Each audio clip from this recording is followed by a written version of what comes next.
नमस्कार, मैं राकेश परमार और आप देख रहे हैं महत्वपूर्ण मुद्दा। मित्रों, महत्वपूर्ण मुद्दा में आज बात रखने से पहले सबसे पहले आज देश के सबसे युवा प्रधानमंत्री स्वर्गीय श्री राजीव गांधी जी के पुण्यतिथि पर अपनी हार्दिक शोक संवेदनाएं और उनके श्री चरणों में अपना शत शत प्रणाम निवेदित करता हूं। राहुल गांधी जी के पिता श्री राजीव गांधी जी अत्यंत ही लोकप्रिय और ईमानदार व्यक्तित्व के आदमी थे। राजीव गांधी का देहांत इस धरती पर, भारत के पवित्र भूमि पर ईमानदारी के देहांत के रूप में लिया जाएगा। हालांकि उनके निकटतम सहयोगी और उनके मंत्रालय में वित्त मंत्री और रक्षा मंत्री जैसे कार्यभार संभाल चुके श्री विश्वनाथ प्रताप सिंह जी ने उन पर घोटाले का इल्जाम लगाया और उसकी जांच भी हुई। भारत के जांच एजेंसियां आज तक किसी सशस्त्र राजनीतिक शख्सियत का कोई जांच निष्पक्ष और त्वरित नहीं की है, इसलिए उसका भी कोई पता नहीं चला। खैर, आज राजीव गांधी के ऊपर लगे इल्जाम पर चर्चा करने के लिए नहीं बैठा हूं। मैं श्रीमान राजीव गांधी जी के दुखद देहांत पर अपना शोक संवेदना और उनके श्री चरणों में शत शत नमन पेश कर रहा हूं, क्योंकि आज ही के दिन उनका दुखद देहांत हुआ था। खैर, आज की चर्चा कि क्या राहुल गांधी अकेले हैं जिन्होंने लंदन में भारत की बदनामी कराई है। सबसे पहले राहुल गांधी के विवेक पर मुझे रत्ती भर भी संदेह नहीं है। पता न क्यों सोनिया गांधी उनको अब तक खींच रही है राजनीति में, ये वो जाने। मेरे हिसाब से राहुल गांधी के पूर्वजों ने इतना कमा रखा है कि अगर राहुल गांधी कुछ भी नहीं करेंगे तब भी उनका 10, 20, 50, 100 पुश्तें आराम से दाल भात मटन चिकन बिरयानी दारू के साथ अपना ऐश वाला जीवन व्यतीत कर सकते हैं। तब भी कभी कोई पैसे का लेस मात्र भी कमी नहीं होगी। श्री सोनिया गांधी को चाहिए कि वो राहुल गांधी के विषय में कोई और विकल्प पर विचार करें, क्योंकि राहुल गांधी के बस की राजनीति नहीं है। राहुल गांधी देश के बाहर इंग्लैंड में जो भारत के विषय में चित्रण किया है, उसकी मैं बहुत ज्यादा बड़े कड़े और भारी भरकम शब्दों से निंदा करता हूं। राहुल गांधी को लालत मनालत भेजता, राहुल गांधी के विरुद्ध कड़ा और बड़ा बयान देता। अगर संभव हो सकता तो मैं उनका प्रतिकार में कुछ भी कर सकता था, मतलब लात जूता तक भी मार सकता था। लेकिन मुझे मालूम है कि ये मैं सिर्फ कह सकता हूं, मारने की मेरी शक्ति नहीं है, क्योंकि देश के सर्वोच्च सुरक्षा प्राप्त शख्सियत है वो। तो मैं सिर्फ फेसबुक पर भड़ास निकाल के कहता कि मैं जरूर उनको ऐसा कहता,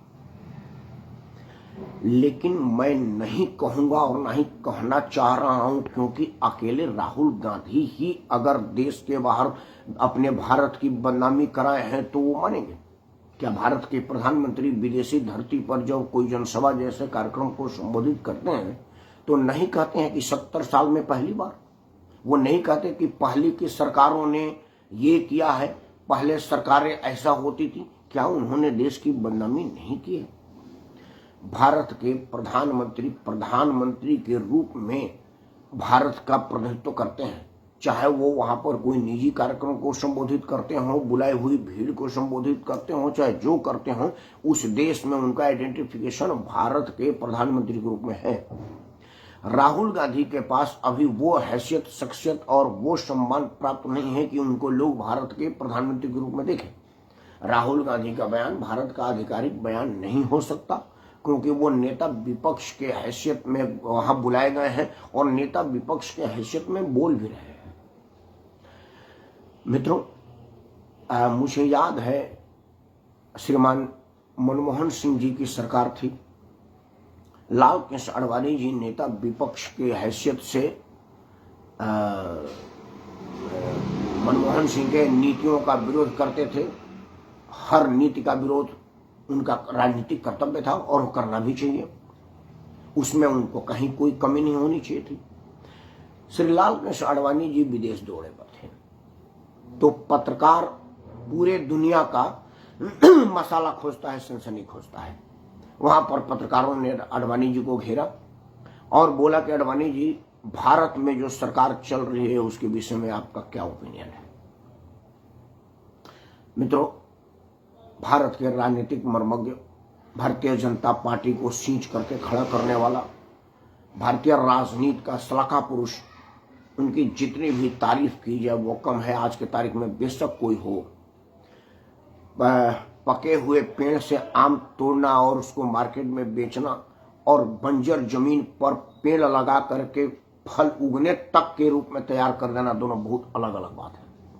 आडवाणी जी जब भारतीय जनता पार्टी के स्थापना के विषय में अटल जी, आडवाणी जी, जोशी जी, सिकंदर बख्श जी, विजयारायण सिंधिया जी, वो सब उस वक्त के जो लोगों ने सोचा होगा तो वो उसी तरह का दुरू काम था जिस तरह से रेगिस्तान में कोई फलदार वृक्ष लगाने की कल्पना किया हो और उसके अथक प्रयास, मेहनत, उसकी गड़ाई व सिंचाई निचाई और उसके तेल पानी, खाद पानी देने से वो पेड़ अब पौध बन गया और वो फसल दे रहा हो जिसको दुनिया लाभान्वित हो रही है।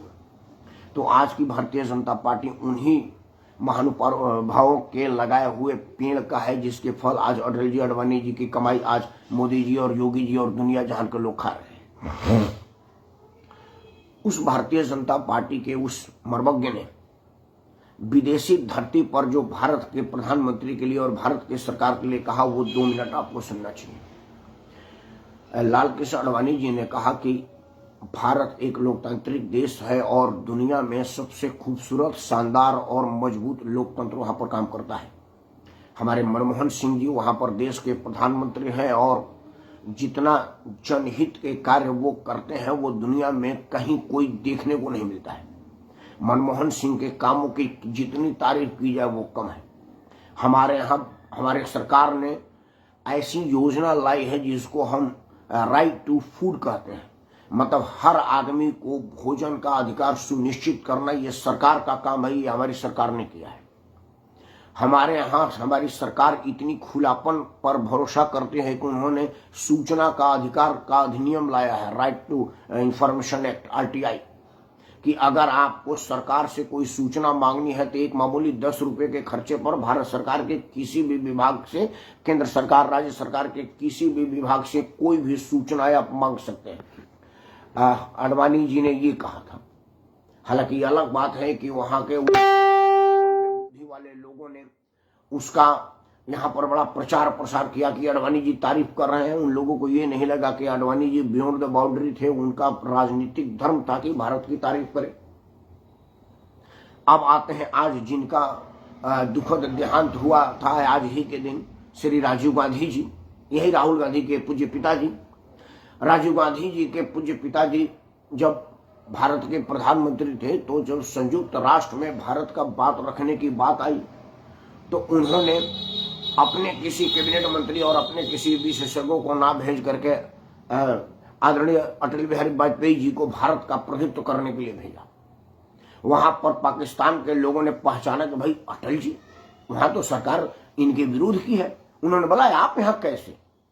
तो आदरणीय अटल बिहारी वाजपेयी ने कहा ये भारत के लोकतंत्र की खूबसूरती है, क्योंकि हम जब भारत के बाहर हैं तो भारतीय हैं, हम ना तो भाजपाई हैं ना कांग्रेसी हैं। हम यहाँ भारत की बात रखेंगे और बिल्कुल मजबूती से रखेंगे। मेरे प्रधानमंत्री ने मुझ पर भरोसा किया है, हम उस भरोसा को टूटने नहीं देंगे। कल्पना करिए कि क्या आज के राजनीतिक वातावरण में इस तरह की उम्मीद की जा सकती है कि नरेंद्र मोदी जी किसी विपक्ष के नेता के किसी विशेषज्ञता का सार्वजनिक स्वीकारोक्ति करें? राजीव गांधी जी को इस बात का खतरा नहीं था कि लोग ये कहेंगे कि आपके यहाँ निकम्मे लोग हैं क्या जो आपने अटल जी पर भरोसा किया। हालांकि वो अलग बात है कि अटल जी को विदेश भेजने का एक और योजना था। अटल बिहारी वाजपेयी ईमानदार आदमी थे, उन लोगों ने आज के राजनीति की तरफ से कोई पैसा जोड़ तोड़ कर रखा नहीं था। उनको कोई बीमारी थी जिसका विदेश में अच्छा और आसान इलाज था। अटल बिहारी वाजपेयी के पास पैसा नहीं था कि वो विदेश जाकर के इलाज करें। भारत सरकार के कैबिनेट मंत्री नहीं थे कि वो उससे उनका खर्चा भारत सरकार उठा सकती थी। सांसद सदस्य को विदेशों में ऑपरेशन जैसे बड़ी चीजों की खर्चा उठाने का शायद प्रोविजन नहीं है। तो राजीव गांधी जी को इस बात की जानकारी हुई। राजीव गांधी जी स्वयं चल करके अटल बिहारी वाजपेयी के यहाँ आए। उन्होंने ये नहीं देखा कि प्रोटोकॉल में मैं प्रधानमंत्री, उन्होंने कहा कि अटल बिहारी वाजपेयी हमसे बड़े सीनियर आदमी हैं, मेरे पूज्य माता जी को सलाह देने वाले लोग हैं, हमारे नाना जी के जमाने के लोग हैं। तो वो उनकी वरिष्ठता का ख्याल रखते हुए उनके घर गए और उन्होंने हाथ जोड़कर प्रार्थना किया कि आप कैबिनेट का दर्जा या आपको नेता विपक्ष के हैसियत से दी जा रही है, आप संयुक्त राष्ट्र में जा करके भारत का बात रखें। मुझे भरोसा है कि आप भारत का बात बिल्कुल ईमानदारी से और मजबूती से रखेंगे और उसी दौरान आपका इलाज भी होगा। और साथ में राजीव गांधी जी ने एक वचन लिया कि आप इस बात की व्याख्या कहीं मत करिएगा, इसकी चर्चा कहीं मत करिएगा कि राजीव गांधी ने एक अनुकंपा किया था हम पर कि हमारा इलाज का खर्चा उठाया और इस तरीके से एक सिनेरियो बनाया। अटल बिहारी वाजपेयी राजीव गांधी जी के देहांत के बाद रो रो करके इस बात की रहस्योद्घाटन किया कि राजीव गांधी का मतलब क्या था। आज की राजनीतिक वातावरण में जो विषाक्त वातावरण हो गया है, क्या इस पर इस तरह की किसी तरह की परिकल्पना की जा सकती है? इस पर किसी तरह का कोई मतलब सोचा जा सकता है कि इस तरह की भी राजनीति हो सकती है? इस बात पर चर्चा हम सब लोगों को करना चाहिए। मित्रों, अब आते हैं पुनः राहुल गांधी पर। जैसा कि मैंने शुरू में कहा कि राहुल गांधी को तो राजनीति में होना ही नहीं चाहिए, क्योंकि उनको राजनीतिक स्टेटमेंट देने नहीं आता। लेकिन बदले में नरेंद्र मोदी को भी तो राजनीति में नहीं होना चाहिए, जो विदेश में जाकर के भारत की बदनामी करते हैं कि मैं प्रधानमंत्री हो तो ठीक है। पहले वाले तो बेईमानी कर लेते थे, ये बात बियॉन्ड द बाउंड्री और विद इन द बाउंड्री वाला फर्क नरेंद्र मोदी जी कई बार भूल जाते हैं। आप भारत के पूर्ववर्ती राजनीतिकों को चोर, बेईमान, भ्रष्टाचारी सब कहिए, वो बाउंड्री के अंदर, भारत के सीमा के अंदर जब आपको ये स्टेटमेंट दे रहे हैं तो आपको शोभा देगा। लेकिन अगर आप भारत के बाहर में कुछ कह रहे हैं तो आप कोई अटल आडवाणी वाली राजनीतिक दल के सदस्य हैं जिन्होंने कहा था बाहर जाकर के कि भारत में एक मजबूत लोकतंत्र है और मनमोहन सिंह के नेतृत्व में एक बढ़िया सरकार काम कर रही है। उससे क्या हो गया? अटल आडवाणी की राजनीतिक शक्ति कम होगी, खत्म होगी, या राजनीतिक विषाद खत्म, उनको कोई जानने वाला नहीं। मित्रों, राजनीतिक विषाद वातावरण और बिगड़े बोल पर मैं किसको कहूं? क्या वो 50 करोड़ की गर्लफ्रेंड वाले को दोषी दूं, या खून के सौदागर वाले को दोषी दूं, या जवानी में लड़कों से भूल हो जाती है, बलात्कार कोई चीज नहीं है, उसको दोषी दूं, या तिलक तराजू और तलवार इनको मारो जूते चार की सार्वजनिक वर्णन करने वाले को दोषी दूं? इस बात पर सोचने के बाद सिर्फ एक ही बात आ रही है कि इसका उपाय यह है कि हम इन चीजों को अगर इतनी आसानी से समझ जाते हैं तो फिर उसको चुनाव के मतदान के टाइम में क्यों नहीं आता? मित्रों, मुझ जैसा साधारण सोच वाला आदमी अगर इस बात को, जैसे आदरणीय शिव कुमार जी सुन रहे हैं या और लोग जो मतलब कई बुद्धिमान लोग सुन रहे हैं, देख रहे हैं, और कल इसको और कई लोग देखेंगे, तो मुझ जैसा साधारण सोच समझ वाला आदमी अगर इस बात को समझ सकता है कि राजनीति में कोई किसी का नहीं है, वो अपना भला भला जगमाही की नीति पाप करता है, तो फिर आप लोग क्यों नहीं समझते हैं? आखिर ऐसा क्यों होता है कि अगर लालू प्रसाद यादव के घर सीबीआई की छापा पड़ती है तो सीबीआई मुर्दाबाद के नारे लगने लगते हैं? मतलब एक भी लालू प्रसाद यादव का कार्यकर्ता ये नहीं मानता कि लालू प्रसाद यादव ने जरूर कोई बेईमानी की होगी।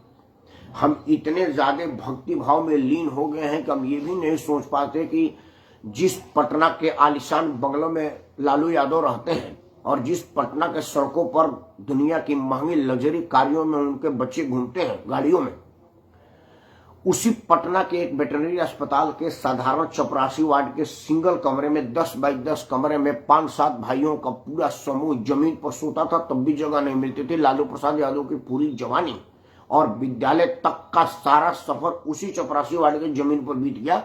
तो आखिर विधायक, मंत्री और मुख्यमंत्री बनने के बाद लालू यादव के पास ऐसा छड़ी हाथ में लग गया जिस वजह से अरबों परबों आदमी हो गए।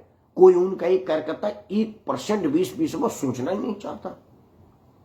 हम राजनीतिक भक्तिभाव में इतने लीन है कि पेट्रोल का दाम 100 से ऊपर हो गया है, सीएनजी भी 100 पार करने को है, सिलेंडर 1000 रुपया से ऊपर हो गया है, लेकिन फिर भी हम भक्तिभाव में भारत सरकार का विरोध नहीं कर सकते क्योंकि हम भक्तिभाव में लीन है। हम ये नहीं सोचेंगे, ये नहीं विचार करेंगे कि भाई आखिर ऐसा क्यों हो रहा है, इस पर नियंत्रण कैसे पाया जाए। हालांकि जब मैं आपसे बात कर रहा हूं, मैंने 1-2 वीडियो इस पर बनाया था महंगाई पर, शायद मेरी बात तो मैं इतनी नहीं बोलूंगा। नरेंद्र मोदी जी जनहिताय मामलों में बेशक ज्यादा सजग रहते हैं उन्होंने महंगाई के नियंत्रण में कुछ अपने जो केंद्रीय कर लगते हैं वो उसको उन्होंने कुछ कम किया है, और पेट्रोल, डीजल, सीएनजी और एलपीजी गैसों पर कुछ भारी दामों में कटौती आज से शायद घोषित हो जाएगी। 12 बजे जब हम सवेरे उठेंगे तो शायद इन सब पेट्रोल के दाम में कुछ कम हो जाएगी। लेकिन मेरा बात पेट्रोल के दाम कम होने और ज्यादा होने से नहीं है, वो तो भारत में गरीब के लिए कोई नहीं है। सस्ता महंगा अमीरों को असर करने वाली नीति बनती है, अमीरों को ध्यान में रख करके और सारे काम होते हैं। गरीब तो वैसी है, उनको तो 5 किलो चावल, 2 किलो चीनी, 1 लीटर देश और मंदिर मस्जिद दे दीजिए, वो उतने में खुश है। बाकी तो पैसा बच के लेके करेंगे क्या, वैसे पगला देंगे पैसा लेकर के। तो वो तो अडानी, अंबानी, वो सब चीज लोग हैं, उनको दिया जाएगा ताकि वो बाद में किकबैक के रूप में हमको दे और उन्हीं के चंदे से हम अपना राजनीतिक दुकान चलावे। मित्रों, राजनीति के बिगड़े बोल पर हम सब लोगों को ही सजग होना पड़ेगा, क्योंकि राजनीति में अब सभ्य लोगों के लिए कोई स्कोप हमने नहीं छोड़ा है। मैं बिल्कुल जिम्मेवारी के साथ कह सकता हूं कि राजनीति में असभ्य लोगों की एंट्री के लिए वो असभ्य लोग दोषी नहीं, क्योंकि अंततः बटन तो आप ही दबाते हैं ना ईवीएम के आगे। चुनाव में मतदान तो आप करते हैं ना भाई। चुनाव में मतदान नेता डरा धमका के प्रलोभन करके आपको कहता है। बूथ पर ईवीएम के बटन के सामने तो आप अकेले होते हैं, वो तो घेरा हुआ होता है, कोई देखता भी नहीं कि बटन किसको दब रही है। तो बटन दबाते हो तो आपका दिमाग दबा हुआ है, तो इसमें और हम आप कोई क्या कर सकता है। आप अपने भाग्य का गला दबा रहे हैं, गलत बटन दबा करके, गलत लोगों के सामने का बटन दबा करके। इन सब चीजों को अगर आप गंभीरता से नहीं सोचेंगे तो यही हाल होगा। राजनीति में गलत लोग आएंगे और गलत आएंगे तो वो सही कैसे करेंगे। एक छोटा सा हल्के फुल्के बाद में अंदाज लगा लिए, मान लीजिए कि कोई इंग्लैंड का है आदमी आया, तो भोजपुरी कैसे बोलेगा, उसको तो भोजपुरी आती नहीं, उसको तो हिंदी नहीं आती। अब आप कहेंगे कि बताइए ये हमारे गली में घूम रहा है, भोजपुरी नहीं बोल रहा। हम लोग बनारस में देखते थे ना, कई विदेशी गोरे गोरे आते थे, हमको पता नहीं कि वो अमेरिका का, इंग्लैंड का है, फ्रांस का, जापान का है, क्योंकि हमारे लिए तो सारा गोरा गोरा है। तो हम अंग्रेज कहते थे, चाहे यहाँ का हो, वो चाहे फ्रेंच का हो, हम उसको अंग्रेजी ही कहते थे। आमतौर पर भारत में लोग अंग्रेजी कहते हैं, या विदेशी तो बड़ी कम लोग कहते हैं। तो हम लोग बनारस में देखते हैं या गया में देखते हैं, जो धार्मिक स्थल है वो घूमने आते थे, तो वो कहाँ हिंदी बोलते थे। तो वही हाल है। अगर आप राजनीति में ऐसे बदमाशों को चुनेंगे तो क्या करेंगे, बदमाशी की बात करेंगे। मित्रों, स्थिति इतनी बुरी भयावह हो गई है कि भारत के प्रधानमंत्री का विदेश में भारत की बदनामी करना और भारत में नेता विपक्ष का विदेश में जाकर के भारत के लिए कहना कि पेट्रोल छिड़क दी गई है, श्रीलंका जैसी स्थिति आ गई है।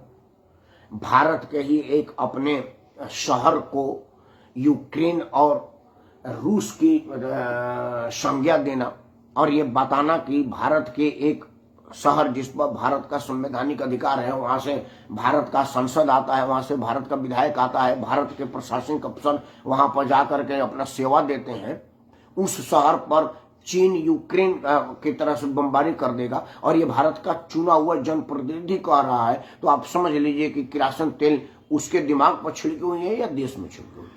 लेकिन देश में राजनीति में ये बहस नहीं है, आम बोलचाल में बहस नहीं है, आम चैनल पर तो इसलिए बहस है क्योंकि चैनल वालों को सरकार को बताना है कि देखिए राहुल गांधी ने एक बोला और हमने इसको पूरा तब से सवेरे से यही दिखा रहे हैं। क्योंकि जब से राहुल गांधी का ये वीडियो आया है तब से ज्ञान वापी मंदिर का चर्चा खत्म हो गया, चैनल पर कहीं नहीं। क्योंकि मैंने तो चैनल पर ज्ञान वापी नहीं सुना, नहीं देखा, क्योंकि तब से राहुल गांधी आ रहे हैं। तो उनको तो दिखाना है। मैं समाचार चैनल वालों की चर्चा नहीं करता क्योंकि मैं मानता हूं कि उनके पास समाचार के अलावा बाकी सब है और वो कर भी रहे हैं। लेकिन आपके पास तो है, आपके पास अपना विवेक है, आपके पास अपना सोचने समझने की शक्ति है। आप इस शक्ति का इस्तेमाल करिए और कहिए कि ऐसा क्यों होता है। जब राहुल गांधी आपके चुनाव क्षेत्र में आवे अपने वोट मांगने के लिए, अपने पार्टी के वोट मांगने के लिए, उनको कहिए कि भाई आप कौन से रासायनिक पदार्थ का सेवन करते हैं जिसे विदेश में जाकर के कहते हैं कि भारत का एक अभिन्न अंग पर चीन बमबारी कर देगा। भाई आप कौन सा स्पेशल पेय पदार्थ पीते हैं जिसके पीने के बाद आप ये कहते हैं कि पूरे शहर में किरासन तेल की बदबू आती है। कहीं ऐसा तो नहीं बदबू आपके पेट में से आती है जो आपने पी रखा और आपको लग रहा हो कि बाहर छिड़की हुई है। तो क्या है, आप इतनी घटिया ब्रांड की पीते हैं? क्यों पीते हैं भाई? पैसा तो आपके पास कमी नहीं है, आप चाहेंगे तो महंगी से महंगी पी सकते हैं। आप ये पूछे तो सही, एक दो आदमी पूछे तो सही। लेकिन मैं देखता हूं कि जिस नेता का हम घोर विरोध करते हैं, वो जब मिलता है तो हम उसके साथ सेल्फी खिंचाने में व्यस्त रहते हैं कि जल्दी से आए और लिखे फेसबुक पर राहुल गांधी के साथ कार्यकर्ता मीटिंग में। हम इस बात से, इस मुंह से पत्रकार नहीं निकल पाते हैं हमारा। आप तो खरे को समाधान मनुष्य। मित्रों, राजनीतिक लोगों के बिगड़ी बोल पर किसी भी तरह के नियंत्रण पर सोचने से पहले आप खुद नियंत्रित होइए। अगर आप नहीं होंगे तो हमारे राजनीतिक दल नियंत्रित नहीं होंगे, क्योंकि उन्हें तो मजा आ रहा है कि हम सब मंदिर मस्जिद में व्यस्त हैं। किसके पास समय है ये सोचने का कि एक आदमी विदेश में जाकर के कैसे कह देगा कि भारत का एक अभिन्न अंग पर चीन यूक्रेन की तरह से हमला कर देगा और कहीं कोई बवाल नहीं हुआ, कहीं कोई सवाल नहीं हुआ। आखिर ये कैसे कोई कह देगा कि एक मस्जिद हम खो चुके हैं, दूसरा नहीं खोने देंगे, हम खून की नदियां बहा देंगे, और कैसे लोग चुप रह जाएंगे? क्यों? क्योंकि उनको पता है कि आप अपने में ज्यादा व्यस्त हैं, हमारी क्या सुनेंगे। इन्हीं शब्दों के साथ महादेव की कृपा आप पर बनी रहे और राजनीतिक लोगों पर भी महादेव की कृपा बनी रहे, ताकि वो बोलने की तमीज सीखें। जय हिंद, वंदे मातरम।